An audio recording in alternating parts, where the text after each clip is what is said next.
descei, divina luz. A nós descei, divina luz.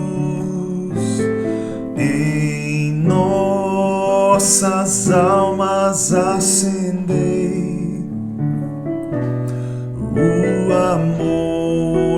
amor de Jesus. Em nossas almas acendei o amor de Jesus.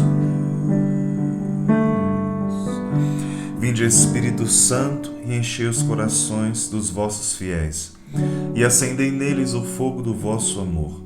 E enviai o vosso Espírito, e tudo será criado, e renovareis a face da terra. Oremos.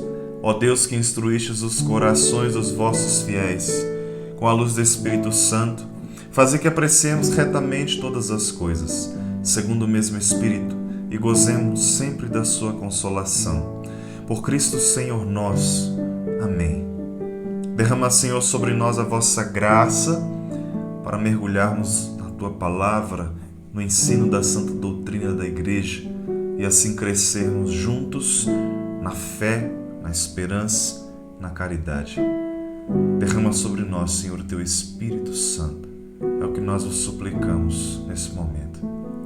Glória ao Pai, ao Filho e ao Espírito Santo, como era no princípio, agora e sempre. Amém.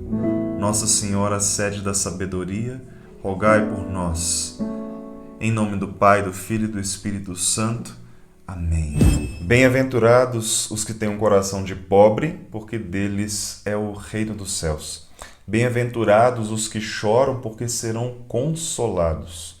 Bem-aventurados os mansos, porque possuirão a terra. Bem-aventurados os que têm fome e sede de justiça, porque serão saciados.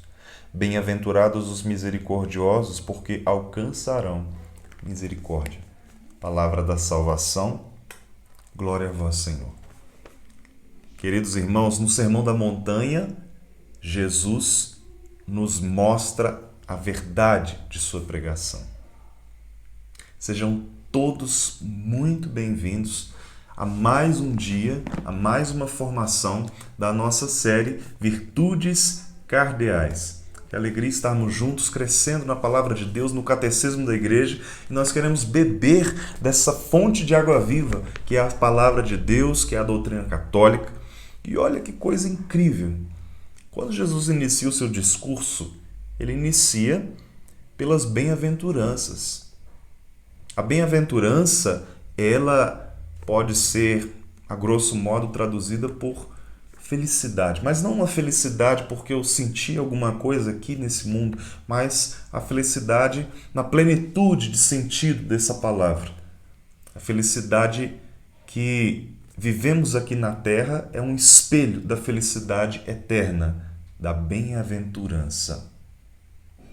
Então, meus irmãos, bem-aventurados ou felizes quando eu e você vivemos essas grandes virtudes e esses grandes chamados que Deus tem para nós aqui no Sermão da Montanha.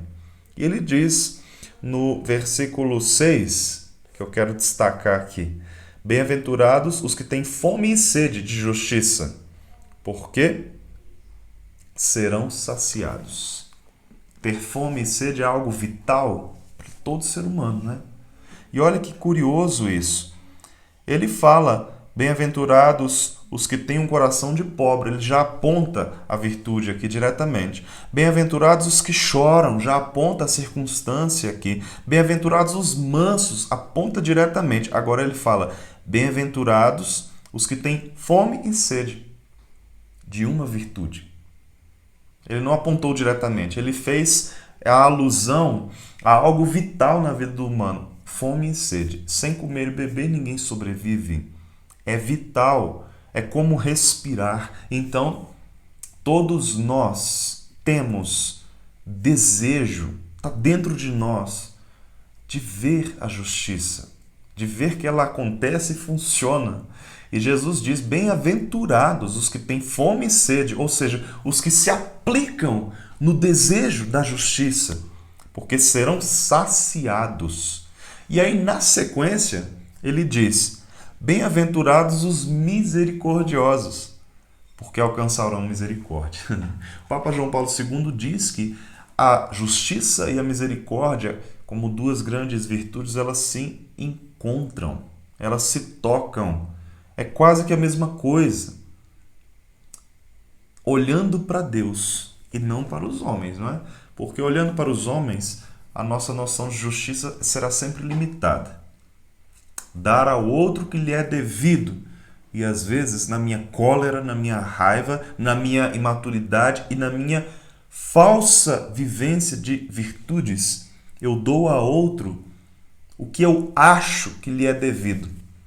Quantas vezes você deu ao outro, ao seu próximo, que está dentro de casa, uma palavra que machuca, que magoa, uma agressão verbal e às vezes até física?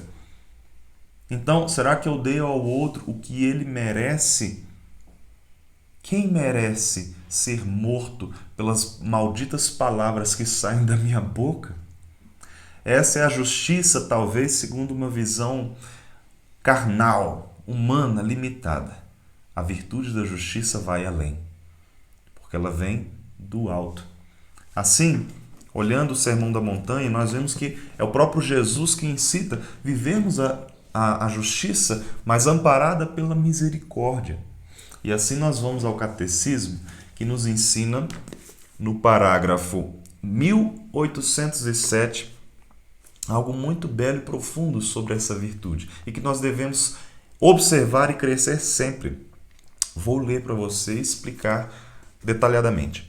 A justiça é a virtude moral que consiste na vontade constante e firme de dar a Deus e ao próximo o que lhe é devido. Está aqui a definição. Em primeiro lugar, ela é uma virtude que consiste em uma vontade constante e firme. A minha vontade é constante e é firme. Una essas duas palavrinhas aqui. Algo constante, permanente, perseverante e ao mesmo tempo firme. Firme. De quê? De dar a Deus o que lhe é devido e também de dar ao próximo o que lhe é devido. Eu vou terminar de ler o parágrafo para depois fazermos a reflexão. A justiça para com Deus chama-se virtude de religião. Para com os homens, ela nos dispõe a respeitar os direitos de cada um e a estabelecer nas relações humanas a harmonia que promove a equidade em prol das pessoas e do bem comum. E termina assim: o homem justo, muitas vezes mencionado nas Escrituras, distingue-se pela correção habitual de seus pensamentos e pela retidão de sua conduta para com o próximo. Não favoreças o pobre, nem prestigies o poderoso. Julga o próximo conforme a justiça. Está em Levítico 19:15. Senhores, dai aos vossos servos o justo equitativo, sabendo que vós tendes um Senhor no céu. Está em Colossenses 4:1. Gente, a virtude da justiça, então, ela está apontada da seguinte maneira: na direção vertical e na dimensão horizontal. Para Deus, eu presto a virtude da justiça. Para o homem, eu também presto a virtude da justiça. Imagine então aqui a cruz. Para Deus, eu busco viver essa virtude de que maneira? Dando a Deus o que lhe é de direito. Agora, o que um ser humano pode dar a Deus o que lhe é de direito? No mínimo, olha, mas bem no mínimo mesmo, bem raso, bem por baixo, o que eu posso dar a Deus que lhe é de direito, sabe o que é? Tudo. Tudo. E ainda é pouco. Porque Deus é aquele que nos dá tudo. O que eu posso dar a Deus? O que eu posso acrescentar em Deus? Simplesmente, se eu cumprir a sua palavra, a sua principal ordem, darei a Deus algo muito valioso, que é viver o primeiro mandamento. Amar a Deus sobre todas as coisas. Amar a Deus sobre todas as coisas. Virtude da religião passa pelo primeiro mandamento. Amar a Deus sobre tudo, sobre todas as coisas, implica na prática da nossa vida muita mudança, muita conversão. É ou não é? Pensa comigo. Colocar de fato Deus em primeiro lugar exige de nós. É um esforço radical, mas ele é amparado pela graça. Então, eu amo a Deus sobre todas as coisas, eu presto a Ele um verdadeiro culto de adoração e entrego tudo a Deus, inclusive os meus pecados. Meus irmãos, virtude da religião é algo que precisa ser sempre observado na nossa vida e corrigido no sentido da conversão, porque volta e meia nós escorregamos aí e colocamos alguma coisa ou alguma pessoa na frente de Deus. Isso é uma batalha espiritual diária. Mas também a virtude da justiça, ela se aplica a, além de dar a Deus o que lhe é devido, dar aos homens o que lhes são devido. E o que eu dou aos homens? O texto mesmo se explica. O homem justo distingue-se pela correção habitual de seus pensamentos e pela retidão de sua conduta para com o próximo. Portanto, dar ao próximo o que lhe é devido é dar algo coerente com a minha boa consciência e com a boa conduta, uma conduta reta. Em outras palavras, seguir o próprio mandamento, amar a Deus sobre todas as coisas e ao próximo como eu amo a mim. Eu não vou entrar aqui no tema dos mandamentos, mas você sabe muito bem o que eu estou dizendo. Viver isso é um desafio para cada um de nós. Então, se eu vou dar a você o que lhe é de direito, o que lhe é devido pela virtude da justiça, sendo uma virtude, e essa virtude é dada do alto, mas ela é também acolhida e amparada pelos meus esforços, pela minha humanidade. Sendo uma virtude, ela só pode produzir frutos bons. Então eu vou dar a você algo que caminha sempre para o bem. O que você merece? Sempre o bem. Sempre. Isso é virtude. E qual é o bem supremo? Deus. Se eu lhe ofereço Deus, eu estou cumprindo a virtude da justiça. Porque a virtude da justiça para com os outros, como diz o texto, é viver em harmonia na sociedade. Como ele diz também aqui, dispõe a respeitar os direitos de cada um e estabelecer nas relações humanas a harmonia que promove a equidade em prol das pessoas e do bem comum.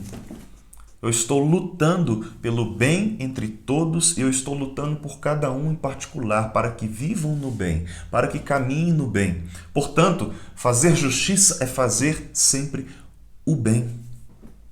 O bem. Entenda isso. A virtude católica da justiça, ela encaminha tudo sempre para o bem. E segue o exemplo que eu dizia no começo. Eu estou tendo um problema em casa. Eu briguei com algum parente, um familiar, com um irmão, com uma irmã, com uma esposa, com um esposo, com um filho, etc.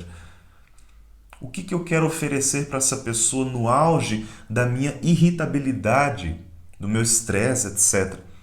A minha vontade desordenada, dominada pelas paixões, quer entregar para essa pessoa uma palavra de agressão. A vontade que dá é dar um troco, é ferir a pessoa, é agredir, é botar o dedo na ferida com as minhas palavras rancorosas, porque eu estou com raiva. É só um exemplo, tá? Eu posso dar muitos outros. Você pode imaginar outros exemplos assim. Isso é justiça? Por mais que os outros me feriram também. A justiça consiste, então, no olho por olho, dente por dente? Dar àquela pessoa que está brotando de dentro de mim simplesmente nas cegas? Não. Olhemos para o nosso Senhor Jesus Cristo. Ele ofereceu ao mundo a justiça. Ao mesmo tempo, ofereceu ao mundo a misericórdia. Todos que estavam ao seu redor naquele momento do Calvário exceto a Virgem Maria, São João, algumas mulheres, todos estavam ali para condená-lo. E o que ele poderia dar em troco? Ah, seus miseráveis, toma um raio na cabeça, pum. Não. Em troco, ele deu a própria vida. E ele disse: perdoai-lhes, Pai, porque eles não sabem o que dizem. A virtude da justiça ensinada pelo Mestre é essa aqui. Dar a vida, amar. Amar ao extremo. Amar a Deus porque ele amou o Pai com todas as forças que ele tem, humanamente falando. Obediente ao Pai, ele deu a vida por todos. Ele deu a vida, e isso é virtude da justiça, que caminha com a virtude da misericórdia. Se eu e você temos sede e fome de justiça, nós precisamos aprender com o Mestre como fazer justiça. Como eu tenho dado a vida pelo meu próximo, em qualquer circunstância e lugar, é em casa, na rua, no trabalho, na igreja. A virtude da justiça é amparada pela virtude da religião, ou seja, dar a Deus o que lhe é de direito, o que lhe é devido, me dá a base para dar ao próximo o que lhe é de direito também. Amor, vida eterna. Dar a Deus para as pessoas significa muitas coisas. Significa dar testemunho de ser cristão. Significa amar caridosamente, segundo o grande dom da caridade. Significa dar do meu tempo, dar das minhas forças. Não é uma questão simplesmente de anular-se, negativamente falando, mas é uma questão de dar a vida nesse viés cristão, no viés da cruz. Dar a vida pela salvação das almas, pelo crescimento espiritual, pela conversão do próximo. Dar a vida. Então, reflitamos um pouco sobre a virtude da justiça, olhando para a nossa vida pessoal, para os nossos relacionamentos. Uma vez que a virtude da justiça ela faz eco às nossas relações interpessoais, reflita um pouco como andam as suas relações e comece dentro de casa. Como andam os meus relacionamentos? Independente se eu já errei muito no passado, que esse passado seja ontem. Independente disso, um novo começo. Eu recomeço agora, pela virtude da justiça. Mudo as minhas atitudes. Uma mudança real de comportamento. E isso não acontece, meu irmão, minha irmã, somente pelos meus esforços. Tem gente que acha que crescer nas virtudes ou alcançar virtudes é só uma questão de esforço. Nenhum esforço humano sozinho alcança nada. Alcança temporariamente, alcança superficialmente, mas o nosso esforço, ele alcança muitas coisas quando ele é amparado pela graça que vem do céu. E as virtudes são assim. Portanto, não adianta querer praticar a virtude da justiça dentro de casa, em qualquer lugar, sem rezar, viu? Reze. Reze muito. Seja firme na oração para crescer na virtude da justiça. Eu convido você a isso. Faça um pequeno propósito de oração, reze. Determine um tempo, seja um dia, 2 dias, uma semana, um mês, 6 meses, para você focar a sua oração pedindo ao Senhor um crescimento na virtude da justiça. Que Deus te abençoe, que a Virgem Santíssima te cubra com o seu manto e que todos nós cresçamos juntos, meus irmãos, pela graça e o poder do Espírito Santo, crescendo sempre nesse caminho das virtudes, nesta que é a segunda virtude cardeal. Compartilhe esse link, compartilhe os vídeos dessa série das virtudes cardeais, porque nós queremos alcançar almas para Deus. Me ajude nesse trabalho de evangelização. Pega esse link aqui e mande para os seus contatos no WhatsApp, nas redes sociais, no próprio YouTube, enfim, compartilhe o máximo possível para nós alcançarmos almas para Deus e ajudarmos na formação católica do povo santo de Deus. Deus te abençoe, que você viva essa experiência com muita eficácia na sua vida e coloca nos comentários aqui como foi para você escutar tudo isso E como tem sido praticar as virtudes cardeais dentro de casa, sobretudo? Eu espero sua partilha e seu comentário. E vamos terminar rezando mais uma vez, suplicando o Espírito Santo sobre nós, que Ele nos ajude, que Ele nos dê a graça e a coragem para vivermos com intensidade a virtude, a santa virtude da justiça. A nós descei, divina luz, a nós descei, divina luz, em nossas almas acendei o amor de Jesus. Em nossas almas acendei o amor de Jesus. Glória ao Pai, ao Filho e ao Espírito Santo, como era no princípio, agora e sempre. Amém.